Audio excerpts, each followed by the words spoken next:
Hello বন্ধুরা, আজকে আমাদের শহরে একটি প্যারেড হচ্ছে আর আমরা সবাই মিলে প্যারেডে অংশগ্রহণ করেছি। বাই দ্য ওয়ে, এই মুখোশের নিচে হচ্ছে আমার হাজবেন্ড। সবাই খুবই মজার মজার বিভিন্ন সাজে সেজে এসেছে এখানে।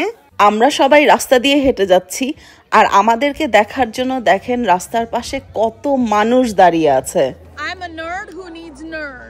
আমরা এখন যে শহরটাতে আছি এটার নাম হচ্ছে ব্লোয়িং রক। এই শহরটার একটা হিস্ট্রি আছে যেটা আমি অন্য কোনো একটি ভিডিওতে দেখাবো।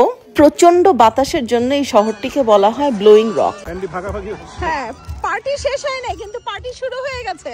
আমরা কিছুক্ষণ মজা করে আমাদের একটি খুবই পছন্দের রেস্টুরেন্টে গিয়েছি খেতে, নাম হচ্ছে মেক্সিকান রক। আমি আর আমার হাজবেন্ড আমাদের সব থেকে ফেভারিট হোল তেলাপিয়া মাছ অর্ডার করেছি। ইনফ্যাক্ট ওদের প্রতিটা মেক্সিকান ডিশ খুবই মজা। আজকে পুরো শহরে পার্টি হচ্ছে, সবাই খুবই ভালো মুডে। আমেরিকায় আমাদের বাংলাদেশি জীবনটা কেমন লেগেছে অবশ্যই কমেন্টে জানাবেন। Bye bye.